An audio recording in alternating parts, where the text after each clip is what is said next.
Rita Xkembri hija uffiċjal qoli f'Kastilja f'data ħafna mill-Prim Ministru Lorenz Gonzi. F'Settembru li għadda Lorenz Gonzi ħatar lil Xkembri bħala segretarju permanenti fl-uffiċċju tiegħu.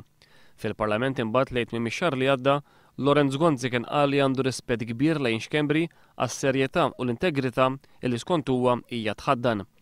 Xkembri fl-aħħar ġimgħat issemmit ħafna drabi għas-sehem tagħha fl-investigazzjoni illi waslet tar-reżenja tal-eks Kummissarju Ewropew John Dalli.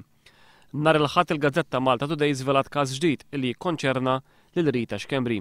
Malta Today qalet li għandha f'idejha sensiela ta' emails li juru kif fl-aħħar xhur Xkembri kienet f'kuntatt mal-Far East Entertainment Group dwar interess ta' dan il-grupp fix-xir ta' esma fil-Casino di Venezia fil-Birgu. Tant li f'Marzu li għadda hija għamlet laqgħa ta' iktar minn siegħa dwar il-kwistjoni tal-Casino di Venezia fl-uffiċċju tax-xogħol tagħha mal-Gvern fit-triq in-nofsinhar fil-Belt Valletta.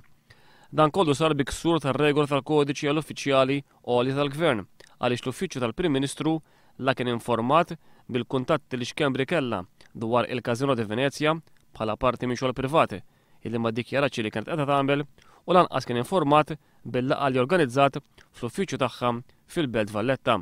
Iffaċċjat b'dawn il-fatti f'kummenti lil Malta Today il-Prim Ministru farfar ir-responsabilità fuq il-kap taċ-ċivil Godwin Grima u qal biss illi irid ikun Grima illi jħares lejn dan il-każ.